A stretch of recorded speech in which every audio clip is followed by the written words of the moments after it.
Hi, and welcome back to Morgellons discussion and microscopy videos. I'm your host, Jeremy Murphy, and today is probably going to be the last episode of 2021. And what a short year this was for some of us. Maybe, I guess, for some others it drug along, but here at home it just sped right through like it never even happened.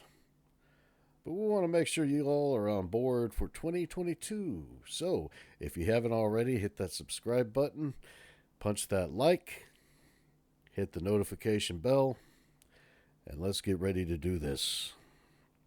And what this is specifically is just more what I did last time. I'm answering questions people are asking me. Yo, why do we need a new Morgellons movement if we've already got the Charles Holman Foundation? I'm going to answer that question and more. First, I want to talk about the healing benefits of cannabidiol oil. CBD can definitely have a direct impact on the Morgellons disease and healing properties.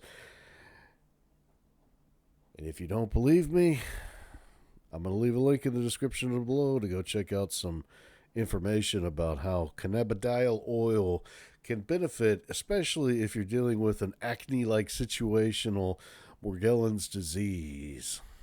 But moving right along, I've also been participating in some online Morgellons groups recently, and it's still the same old problem. You know, people are just wanting to hold on to that belief that Morgellons is nothing to do with Lyme disease, and they sure as shit don't want to hear nothing about me screaming about syphilis, but it's coming.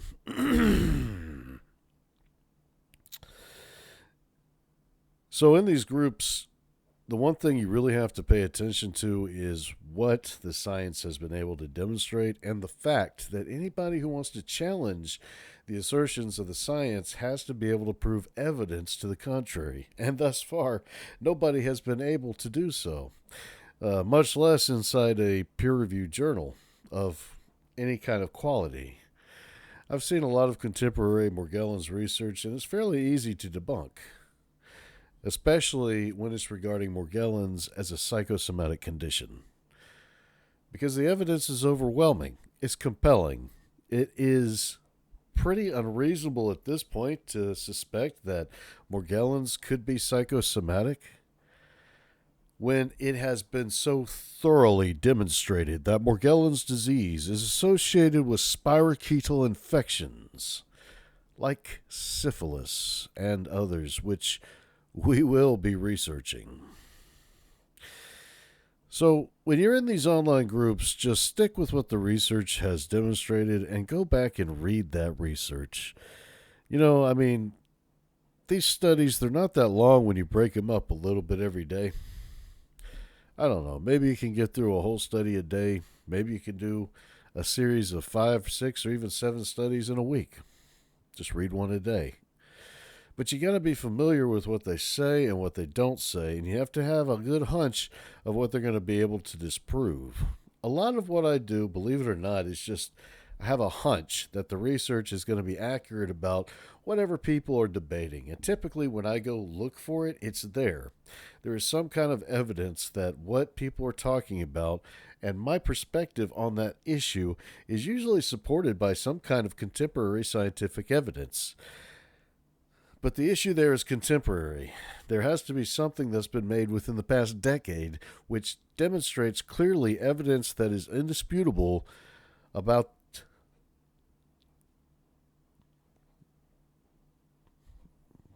what's that damn word? About the oh yeah, okay. About the conclusions that you have raised about the Morgellons disease.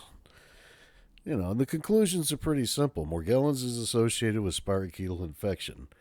And the evidence that that has been established is overwhelming. So don't have any fears about trying to say, yeah, Morgellons is associated with Lyme disease. You get these assholes in there talking about, no, it's a fungus and you're a dickhead and it's nanotechnology. You know, these people don't even have a clue because they're not familiar with the research. But I'm telling you, because I've read that stuff over and over and over again. that they've done so many different scientific experiments every which way to be able to demonstrate that Morgellons is associated with Lyme disease that it's a safe bet to make that your argument. You're going to be okay if that's your position. Trust me, the research is there. All right, so why do we need a new Morgellons movement if we've already got a Charles Holman Foundation? Well, the Charles Holman Foundation does a great job with Lyme disease and tick-borne relapsing fever. But we'd like to know for sure if it's possible that Morgellons couldn't be associated with syphilis. We'd like to know, out of 1,000 syphilis patients, how many demonstrate the Morgellons condition? And out of those that do, which ones are co-infected with Lyme disease? We'd really like to drill into the genetic profiles of these individuals which exhibit the Morgellons condition. And we are more than ready to raise funds to pay for scientific investigations to determine the root cause of Morgellons. The new Morgellons Movement. If you'd like to learn more, we're already featuring a free online course, The Introduction to Morgellons, where you can learn the basic fundamentals of what really is Morgellons disease. All right. Hope you guys have a great week and have fun this weekend. And we will check back in with y'all next year.